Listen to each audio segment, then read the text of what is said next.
and other people shared them, or during which you took photos. So instead of just scrolling through your photos independently, I was trying this when I was working on this work. I wanted to get a photo from a previous event I was in. I had to scroll through hundreds of images to get to the image. So instead of that, we have a wall where events appear, where you participated. Of course, we should consider the privacy. Do you want these events to appear in public, to state that you were in these events or not? But basically, we want events to appear on this wall, where you query events. Let's say I was in IRIXYS 2016, and I wanted pictures from that event. I could query this event. How far does it go back in time? Because if every time it goes back from the beginning of your Facebook wall, it will be overwhelmed. You will be overwhelmed by yes. the albums. There will be too many albums, too many events detected. We haven't considered this yet. We haven't considered this yet, but this is just to yes, of course, you're right. If you're gonna start from the beginning, you're gonna integrate all photos that have been published on your wall, which depends on how active you are on these networks also, because not yes, and how many friends do you have, and if they share pictures with you. So as I said, it's not ready yet to be implemented as this scenario, but this would be a interesting application use for it. Like a back-end running engine that will automatically detect your events and post them on your wall, for example. And regarding your question to have we considered various social networks, the idea of the framework is that we are most interested in the data. If they come from Twitter, or if they come from Facebook, or if they come from Instagram, it doesn't matter. Of course, there's a module that should be built in order to extract the data from from your profiles on these different networks in order to include them in this processing. We haven't thought of that yet, but yes, this is it could be done, but you need to extract the data. Here basically we're just suggesting that hypothesis. If you have the data, we can do this. And connecting different social networks and getting the data, this is, I think, a pre-processing that will precede this execution. Yeah. Just wondering if it makes sense to combine or to compare your work with the tweets. It's yes, I saw the yes.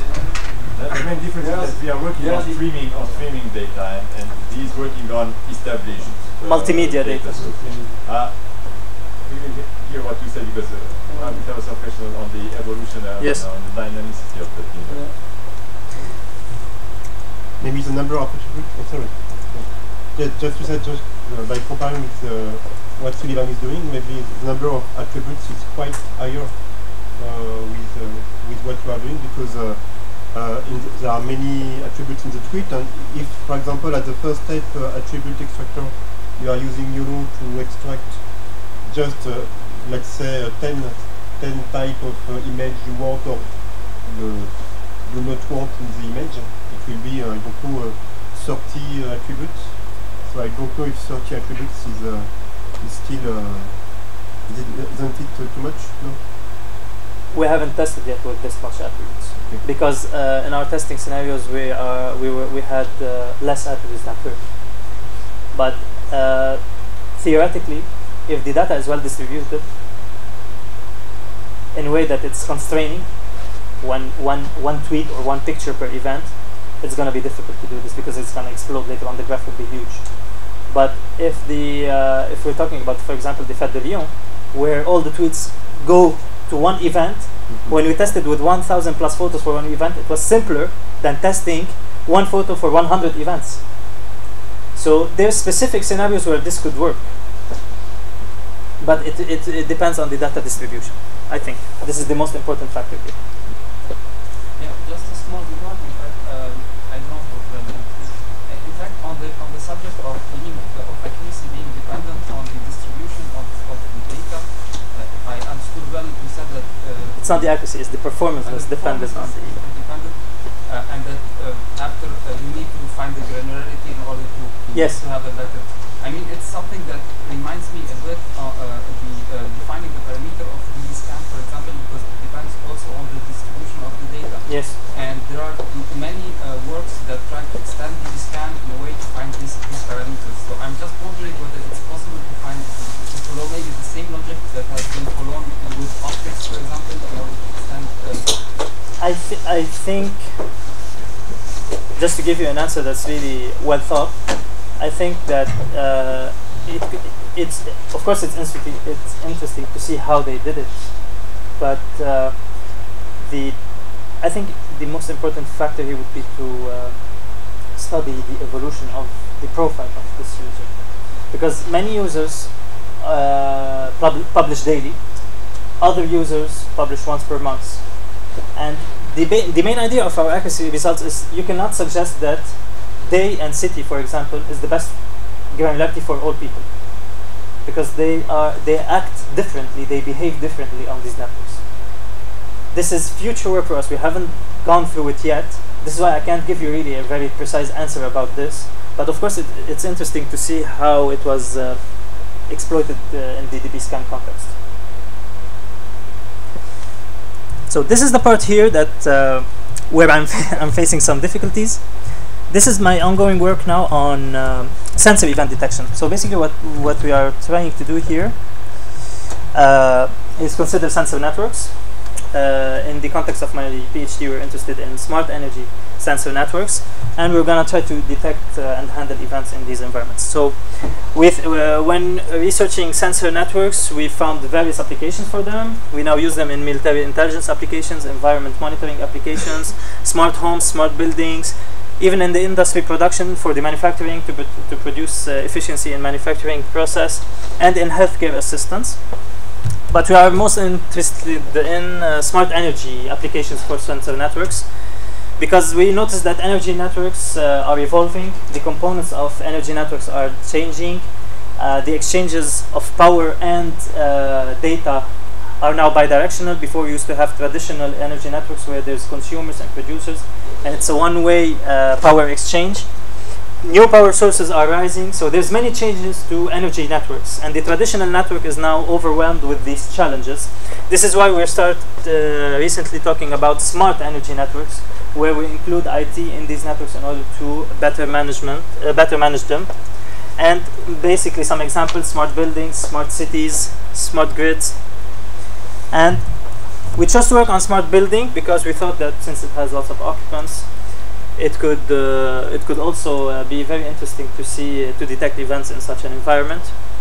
So just to introduce what a smart building is, it's a building that uses processes and IT in order to improve its environmental impact, reduce it, protect the occupants' health and safety, improve the productivity of the people living in this building, while also reducing its operational costs. There's many terminologies for the word smart building. We also say intelligent building, automated building, high performance building, advanced building. So they all mean the same, basically. This is an example of a smart building. I won't have the time to go really through in details of every system, but what we should know that it integrates lots of systems. For example, lighting system, fire hazard system, access control system, security system, energy management system, water quality management system, heating, ventilation, and air conditioning systems. So there's lots of systems in the building. They're very interconnected. They're highly interconnected. And what we found that each one of them, in order to function, each system has to rely on some monitoring of the environment, which is provided by the sensors deployed in the building. So since these systems are interconnected, for example, motion detection system triggers the lighting system if you go into a room. The sensors of these systems are really matched and interconnected, which produces a sensor network in the building. So some examples: for heating, ventilation, and air conditioning, we rely on airflow sensors, pressure sensors, humidity and temperature sensors. For fire detection, smoke, CO, and temperature. For occupancy, which is basically a very important system where we detect if there's occupants in a certain room or not, we could use passive infrared sensors, thermal imaging, smart devices. Our phones connected to the network of the building can localize us. And security, we could use video surveillance, motion, vibration, or noise sensors. So there's lots of sensors in the building. If we want to talk about the events, we found that some events could be generated by the users and their activities in the buildings. Other events could be generated by the equipment of the building, power failure, a heating failure, some kind of activity related to the equipment and the infrastructure of the building. And there are events that are generated by outside factors, which impact the building. So just to give a few examples, before giving the examples, I could also state that detecting such events and handling them would be very beneficial from a management, monitoring, and maintenance point of view. And we would also like to investigate, because the impact of these systems on the privacy of the occupants of the building. So for example, this, if you consider security system, consider video surveillance, is it really good for the privacy preservation in the building? So not only we are interested in managing the building efficiently through event detection and handling, we also want to integrate some kind of protection for the privacy of the occupants. So this is an example where these people here, these two users, have a meeting in the meeting room. So this is an event generated by the occupant of the building. Another event could be overheating in the server room. This is generated by the equipment of the building. And an event that is generated by outside features or outside factors. Let's say there's a snow or a blizzard storm outside that will affect the internal temperature of the building, thus producing an event inside the building. So what we want to do here is to, of course, use the event detection framework in order to detect events. But first of all, we need to answer some questions. How can we model the building? How do we consider taking data from the building? How to extract this information? How to semantically annotate it? And also, how to model the events. What are the events you are looking for in the building? Because they're very different from social events. So I mentioned here known and unknown events, because there are some events like fire, movement, etc., which we could know prior to detection and try to define them. But there are other unknown events that could happen in the building where we cannot predict. So also we'd like to investigate some method of, perhaps, this is all ideas, pattern analysis or any pattern detection in order to detect events that we haven't thought of in the beginning and try to define them when we detect them. Like an anomaly, as we said. Yes, exactly. No. So a little bit of related work concerning the building modeling phase. You know, social networks are really modeled using graphs that connect users and the data that they exchange. But here we had to look at how we're going to model the building. So the SSN ontology is a first solution.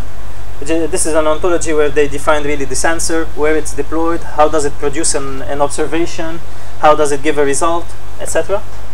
But we also wanted to try to have a more dynamic sensor modeling of the building, sensor network modeling. We would like to imagine a scenario where users with their smart devices could plug into the network of the building and become its mobile sensors. This could open the door for social sensing, which also could be useful for detecting other types of event that we cannot detect with the standard sensors deployed in the building. But also here we have to consider the privacy aspects of this.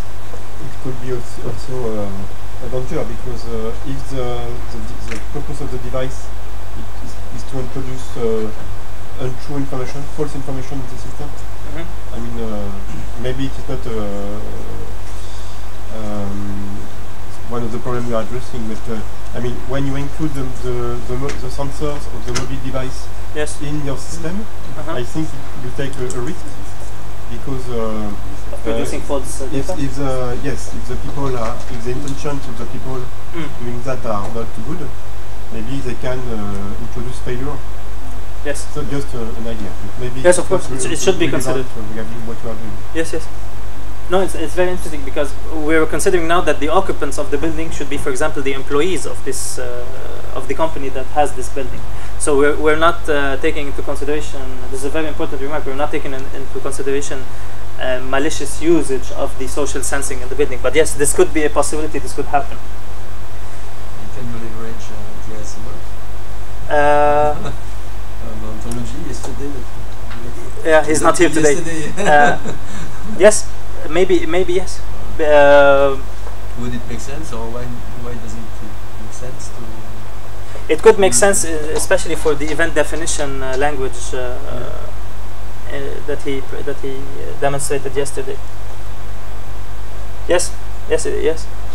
And I think he integrated even multimedia sensors in his ontology, so maybe yes, also to integrate video surveillance cameras, voice recognition. Yes, it could be. It is interesting. Yes. There is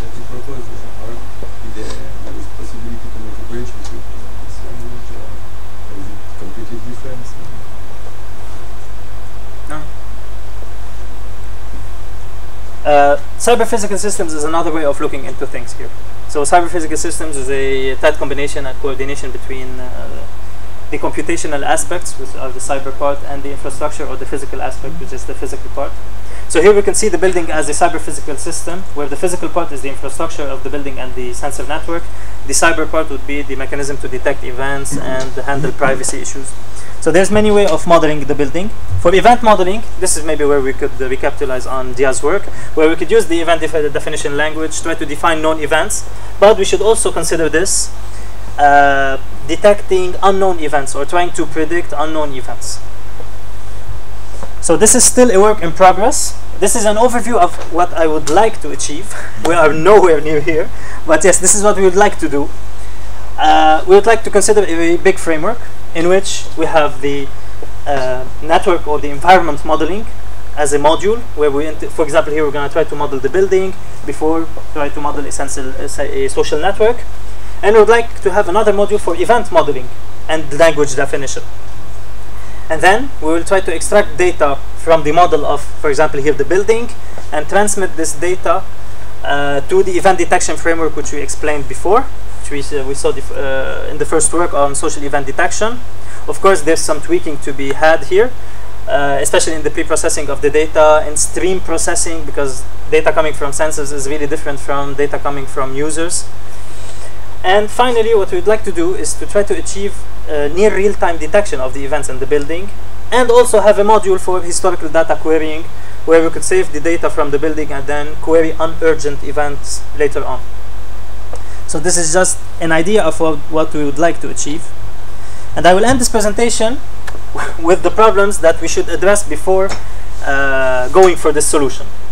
So I split the challenges basically on the two main things I'm researching right now: the modeling of the environment and the modeling of the events.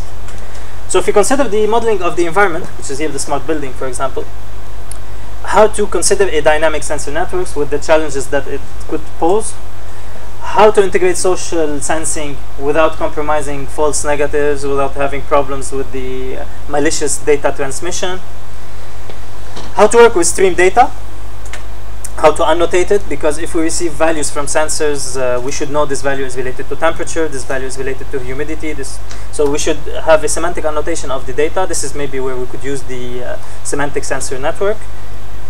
And also, this is a big point here, we should also try to see how we're going to integrate, not only in the data transmission and securing the data that is being transmitted, but how to make the data private. So the occupancies could work in the building, and the building could manage correctly every event without compromising the privacy. On an event modeling perspective, in social networks, because of the nature of the social involvement in social event detection, because of the social involvement in the events, we could detect atomic events that could be reconstituted later into composite events. But here, in every reading we read so far, sensor observations which are produced by the sensor network are already atomic events. Like Dia was saying yesterday, if the heat rises in the building, this is an atomic event. If we detect a temperature drop, this is an atomic event. So in this work, I think the focus would be more on how to integrate and do data fusion on these atomic events. What mathematical operators could we use to compose composite events and try to detect more complex events? The event definition language should be addressed, and a way, not necessarily pattern detection, but a way of trying to detect unknown events also should be thought of. And this is the two types of detections we would like to achieve: near real time for urgent events, and historical querying for low warning level events. And of course, achieve this with a good detection accuracy. So these are a few references I used in the presentation, and I would gladly take your comments and discuss about this work. Your feedback could be really important here. Did you have some ideas on how to use framework concept analysis to your second part? Yes, yes. And how to adapt this framework concept analysis to the streaming and temp temporal aspect, which was not fitted at all in the first Yes. time. Yes, very interesting question.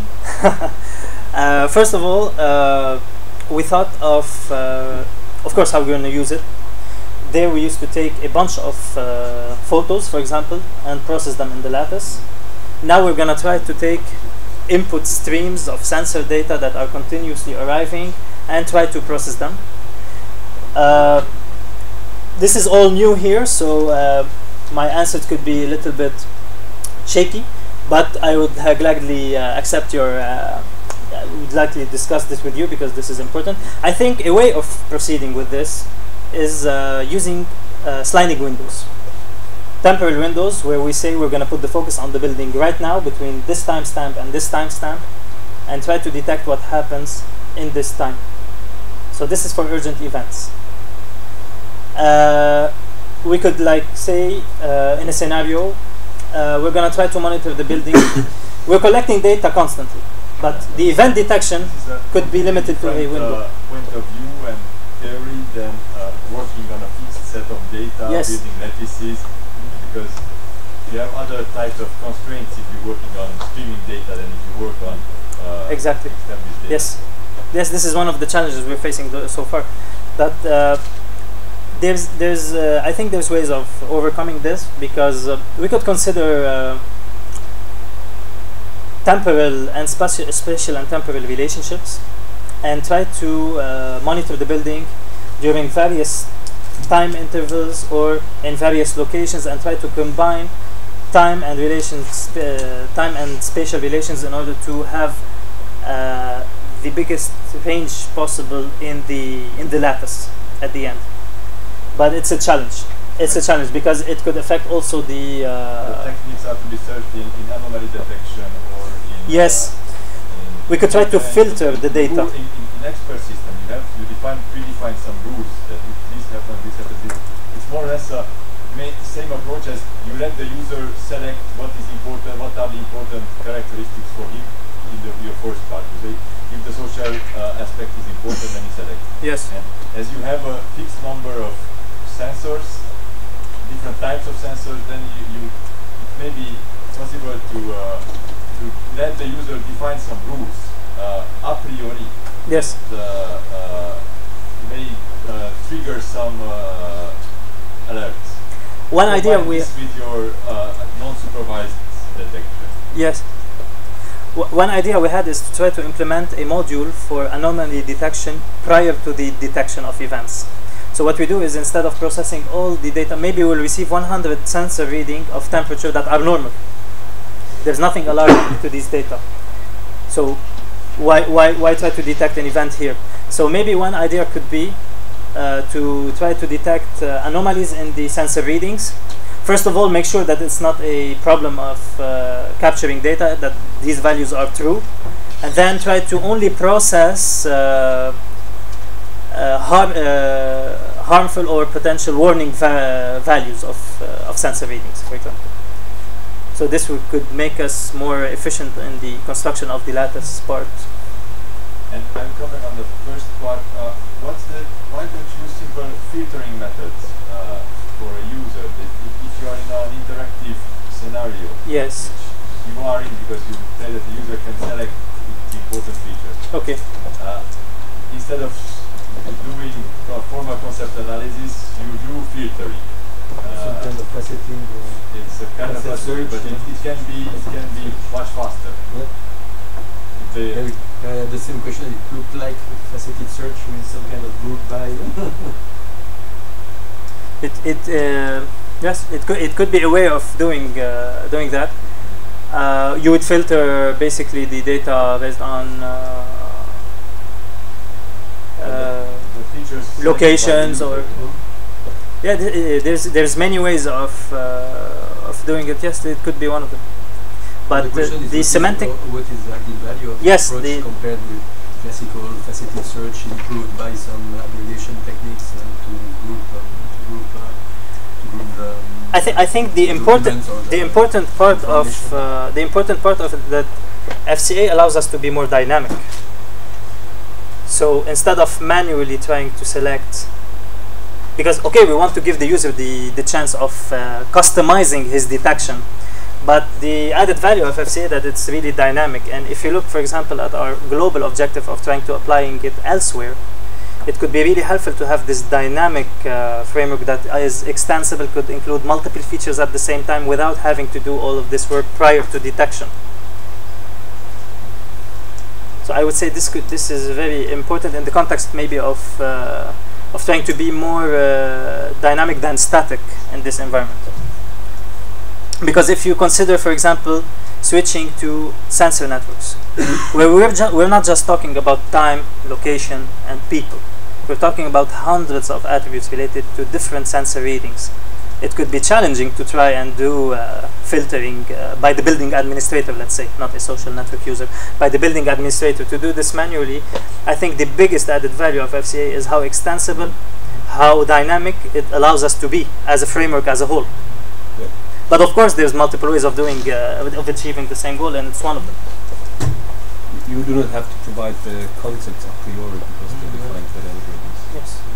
Based on the intentional and extensional principles. Yes. So you can propose, you can suggest suggestion or recommendation to the user. Yes. And we tried to apply a little bit of filtering using the detection rule. Because when we allow the user to choose a central feature, this is basically where we're trying to say to him, okay, what interests you is this central feature, so we're going to adapt our detection to it. And the important part, just to add this, about the detection, about the users of the notion of central feature, is that this could be applied on the same lattice without having to reconstruct it every time. If from the beginning you start eliminate data by filtering it, if you want later on to try to detect other types of event, you have to reconstruct the lattice. But this way, we keep everything in the lattice and we filter at the event detection level. One additional comment or thought, maybe I also overlooked it, but you currently, as we discussed, do not consider any properties of the different attributes as modeling property for the FCA algorithm. For example, is an event a continuous block in time, or can it be a periodic event occurring every Saturday? Are we talking about what we want to do in the second work or in the framework? Well, in the event detection framework per se. But do you have a chance to have these periodic events yes. covered? Yes. Actually, this is done in the attribute, for the preparation of the attributes before integrating them in the FCA backbone. Because if I go back to the slide here, what I tried to do is use the notion of granularity and use that, for example, here, the attributes, which you will find later on in the lattice and which will define the event, could be used as, could be defined prior to the detection as intervals or points in space, or in time, sorry. So here we have the ability to model and change and configure as we want our attributes before arriving to this step where they're just clusters of points already processed. So before, if we want to consider regions for geographical locations, you can choose, for example, a center and the radius and say this is my region, or choose to vary your radius, or precise one point. If you have a point that the region is smaller and contained in another region, do you consider that in the? Yes, this is it's related, I think, to the question you asked prior. Is if you have some hierarchy in the this could be considered here. It's not now, but it could be considered here. But it's not part of the algorithm of the FCA algorithm. No, it's part of your if part, yes, of what how we prepare the attributes before. Which could make it which could make it more complex. Yes, because FCA relates on a binary relation between the attribute and the object. Yes, but it might be interesting to extend that binary relation to bring this kind of hierarchical structure of feature into the FCA algorithm in order to get a better notion of what an event, what a yes. Intentional or intentional description of an event is. So have continuous relationship between object and attributes. Yeah, for example, you have overlapping time spans. Yes. Could be something for an event. First person is on holiday, then the second person arrives. Yes. And now you're posing that kind of constraints on the feature extraction step before integrating it and it might be an interesting idea. I don't know if there is work which extends FCAs to these kind of more complex attributes, which then also might scale better in terms of scale better or not. Well, yeah, depends. I don't know. I didn't. You look up literature. Up to my knowledge, in the literature, works on FCA have really been focused on analyzing data through binary relationships. Yeah. Up to now, and this is just up to my knowledge. Maybe there is now new work. FCA is related also to co or B clustering, so maybe there are also co and B clustering algorithms that allow you to bring. Because I think for an event that's essential knowledge, is a variant event periodic or aperiodic, and you still want to or you still have this manual step before on creating those features and running the algorithms over time. But maybe there are other approaches that can take that kind of attribute knowledge into account. I will look this up. It's interesting. So B clustering or co-clustering. B clustering. It's the same with FCA. You cluster the attributes. Yes. And you cluster the objects. Yeah, and you find. But the relationship between them is not binary. Well, depends on the method. Okay. Okay, I'm no expert in that. I just know that co-clustering and B clustering exists, and that there are a lot of different methods besides FCA. Thank you. I was just wondering if it's possible to detect some kind of patterns, like I search for an event for such that there are at least 10% in at least 2 cities which has showed this event. This is on the filtering part. Yeah. Detect event so with. Can be done at the pre or the post processing. It could be done easily in the detection. So if you go back to the framework, I split it into 3 main steps: the pre-processing, the clustering, and then the detection. And in the detection, we're going to analyze the nodes of the lattice and try to figure out which one is an event. This is where we could inject such constraints to say that, for example, I want events that have only 5 people, or that have 2 cities, adjacent cities, for example. And this you can yes, it could be done easily here. And this is why we would like to invest time on an event definition language, because this is where we could integrate in a modular and a generic way all of these constants. And it's possible to have the detection can be probabilistic, or because in your presentation it was always sure, it was binary. Like yes. There is the event or not. Yes, it's not probabilistic. If you have for detection of a fire, you say, oh, it seems that there is a fire because of 2. I don't know. This could be addressed with probabilistic ways, or this could be addressed also by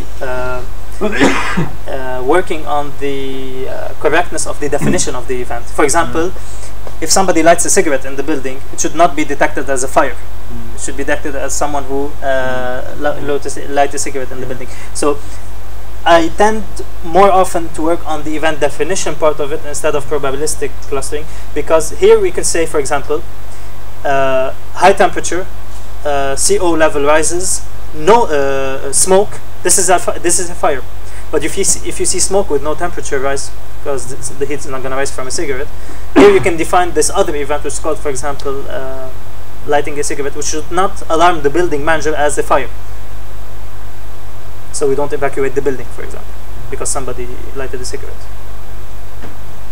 But of course, there's the 2 ways of approaching this.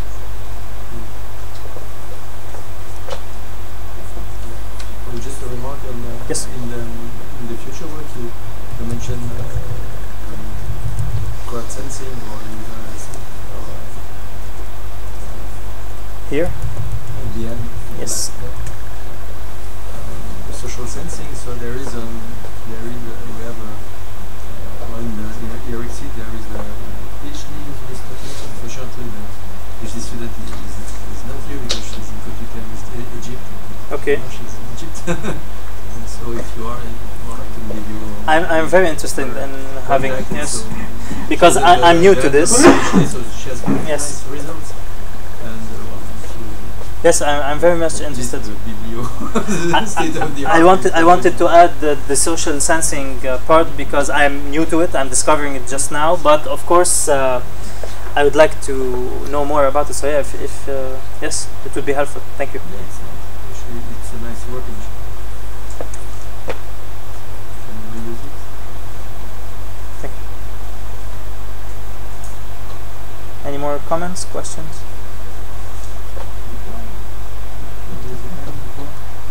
Yeah, I was just wondering how you define an event. From what I understood from your work on social events, an event is spontaneous and there's no duration. But you were saying temperature raise is or can be an event, but it's never spontaneous. I was more for the social event part. An event has a duration. It has a time interval. It has a temporal feature, which is a time interval. It has a geographical feature, which is also a geo-range, and it has participants. But for the temperature example you gave, what I was saying is that sensor readings such as temperature rises is an event, but it's considered an atomic event. You don't have to work to detect this event. The sensor itself detects it. So this is why I was saying that in this work, the focus, I think, is going to be on how to invest in these atomic events and try to combine more high-level events from them. I don't know if I answered your question. Yeah. But actually, working with formal concepts make it probably hard to define the concept of temperature raise or abnormal temperature raise, because you need thousands of such small increases in temperature to see that the temperature is abnormally increasing in a certain time. I don't think it's the case, because if you define an event as this is the event definition part. We're not trying to apply constants on values. This is just to define the concept of a fire event. It is well known that the heat rises, the CO level in the air rises, and the smoke comes out. So this is the definition part. And formalizing these concepts is, I think, is a plus, a bonus for us. But if you want to say what is the thresholds, what rise do we consider this as a significant rise, this is a different constant application specifics not related to the definition of an event. A fire event will always be heat rises. But this is the most difficult part for building maintenance, to define exactly what should be an event and what should. This is I didn't hear. For the maintenance. For the maintenance, okay. In the building, or for the engineers who design the building automation system. This is usually where they are interested in machine learning techniques to define events. In order to analyze these. Because temperature sensor has a high can have a variability, and it can measure temperature in a certain range, and like 1 or 2 degrees Celsius. Yes. But the temperature should be considered as constant because it remains within that range. And usually sensors they show variability where there is no variability, or on the contrary, they fail at finding small changes because of conditions. My answer to that would be split into two main parts. The first part is that considering what is formally considered as a heat rise, we need to integrate in the modeling of the building what are the specifications of each room in the building, what should be the temperature here, which range is it okay for the temperature to go up and down in, which levels of heat is not acceptable. So there's standards for this. There's safety standards, there's health standards that we can use in order to see which are the okay values and which are the not okay values. The second part of this would be about sensors. If they give us, if they can't detect these small changes, or that could give us wrong detections. The first thing I think of is that, first of all, this is why we have an anomaly detection layer that will check multiple readings from the same sensor in the same place if something weird is detected. And even so, we could define an event where nothing is detected. So in case the sensor doesn't detect anything, this is also a weird, suspicious event for us. So we could check these using anomaly detection techniques and verification techniques that these are actually the good values. If a sensor keeps giving us wrong values, this is also another type of event where we could say this is event change sensor, or maintenance for the sensor. So this is also could be detected based on how you define these events and what standards do you apply at the input end.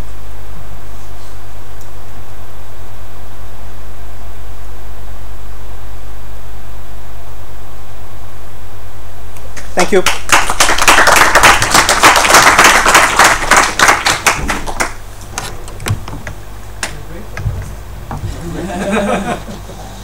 No, not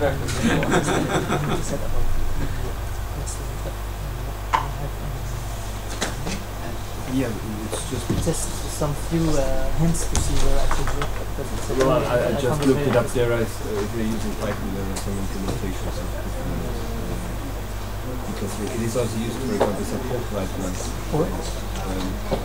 He used it for, it's often used in bioinformatics, because there you have experiments that are the samples and the genes that interact with the experiments, so it's the matrix.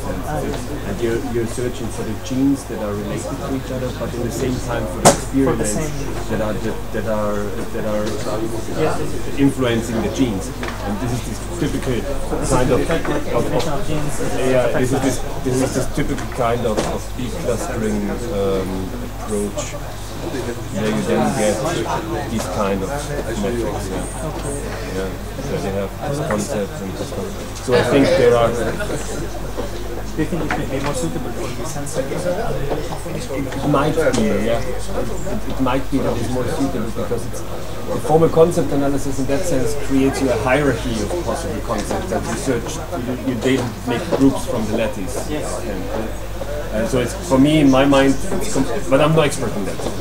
For my mind, it's comparable to hierarchical agglomerative clustering versus the classical B clustering, as I read it up now, is also trying to find a flat partitioning that is more related to k-means in that sense. So k-means compares to hierarchical agglomerative clustering like this kind of B clustering compares to formal concept analysis. And that might allow you to if you change the clustering, that might potentially allow you to come in your second scenario with the sensors, it's kind of real-time scenario is one way. Yeah? Yes. And the second thing is what I see is, and that was my comment, you have knowledge in your attributes. Yes. As I said, you have time and you know that there is a time span, and you could define that. What you're now doing is, because you do not have a way to include that knowledge into the algorithm, you start to make some kind of different pre-processings, where you prepare the attributes in a way that they can represent intervals. But that is, it's not beautiful, so to say, and it can limit you to the number of pre-processing. So you have to do different pre-processing. Because it's manual before. Yeah, it's a manual it's not step. integrated. So the question is, and I didn't find anything by searching, if there is an algorithm that allows you to define the similarity among attributes, but creates a B cluster. And in that sense, you could maybe introduce a similarity and saying, if two events are overlapping, they are similar to a certain degree. We have searched this because there is temporal, geographical, and social relationships when we were working on social event detection. Yes, this exists and could be used, but I don't know if it's done with the B cluster. I don't know, but going there to create B clustering might give you some algorithms where you have the possibility to tweak. Thank you. Nice talk. Thank you. Bisogna che mi rileggo record, sì, dove è il caffè? Quel sale che ti ho passato. Ma scusa, ma tra l'altro, cioè, il problema è che il problema, no? Ma è che cioè, è esponenziale, no? La complessità è esponenziale delle sapere. Ma tu usi, cioè, la stai utilizzando? Ma no, ma tu c'hai il sampling. Sempre, no? Il sampling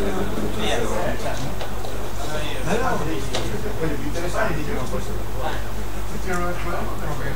Yeah, it's just a bit long trip. But now you said it's fine.